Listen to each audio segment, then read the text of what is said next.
Welcome back. At the end of the last video, I mentioned I would do an optional Flexbox demonstration without navs, just to make it clear how it works with buttons or any other element. So that's what I'm going to do in this video. It's optional.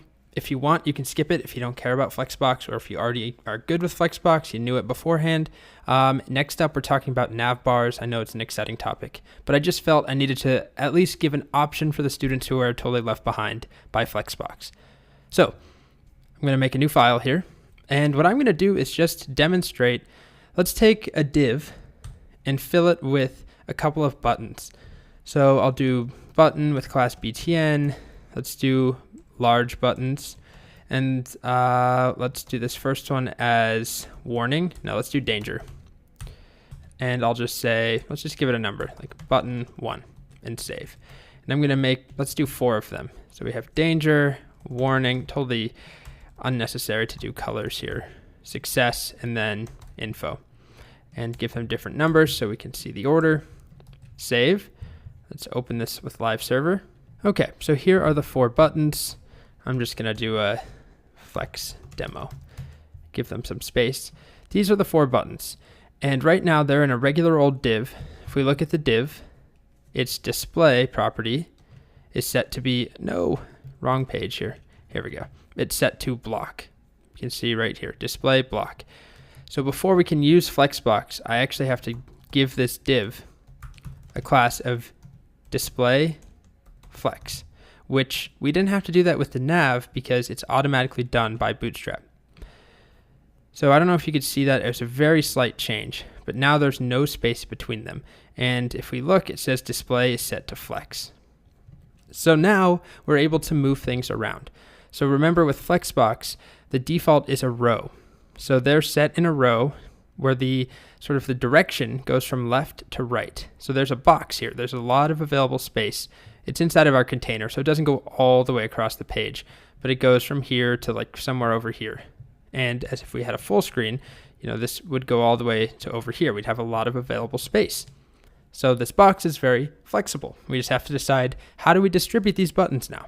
So the first thing we could do is decide, I don't even want to distribute them horizontally. I want them to be vertical. And that's where we can do flex-column. And there we go. They're all in a column. So they take up all that space in our container, but they're now in a column. Or we can say, actually, I want flex column reverse. So pay attention to the order now. So our column now starts at the bottom and goes to the top. Or I could do flex row, which is the default, but I can do row reverse, and now it goes from right to left. So I'm going to go back to just row, which is the default. What I can do now is play around with this property, justify content, which was, where is it? Down here. And this allows me to move them around, have them move to the start, justify content start, or justify content end, or center. So I'll show some of those now. By default, they're all at the beginning, at the start.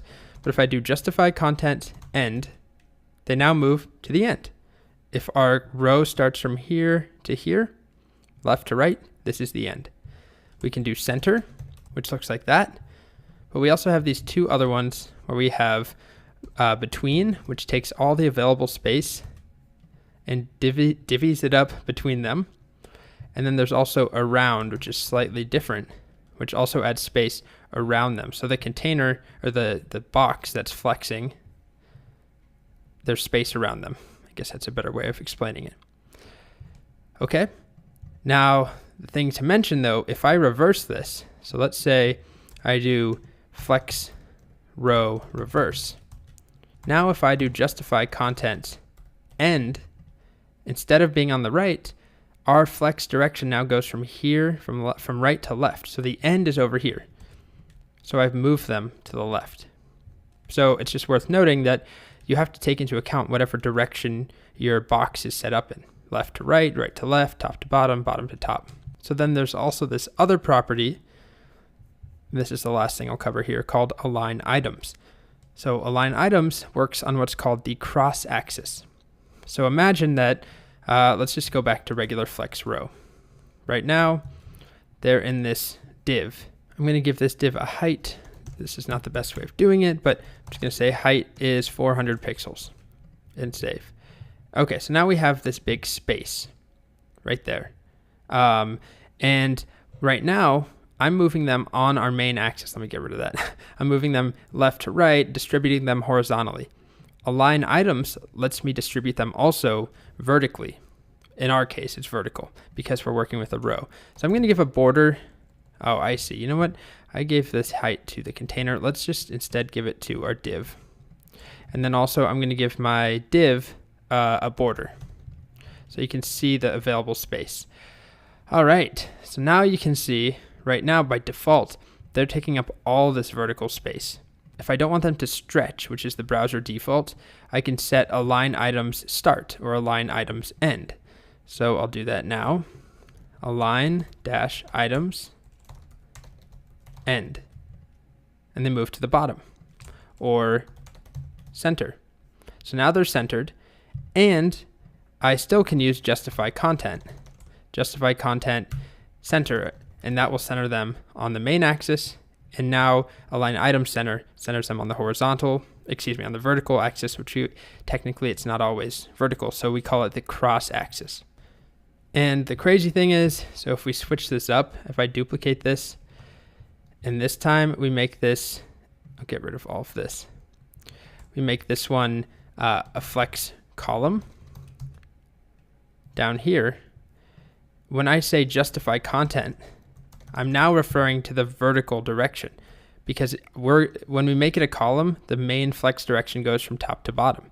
So if I say justify content center, it now centers them vertically. If I say justify content between, this is what we end up with, all the space divided between them on the main axis. And then we have align items. And align items, let's say that I want them to be centered here horizontally as well. Then I can do align items center.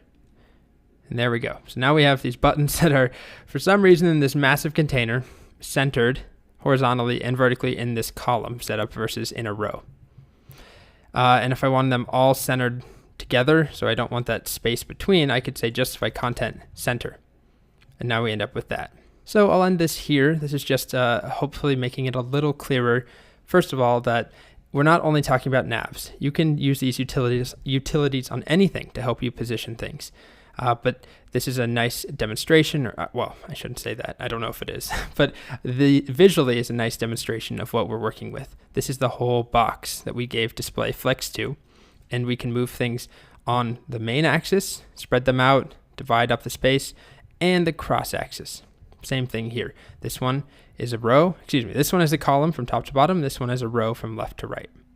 Okay, moving on to nav bars.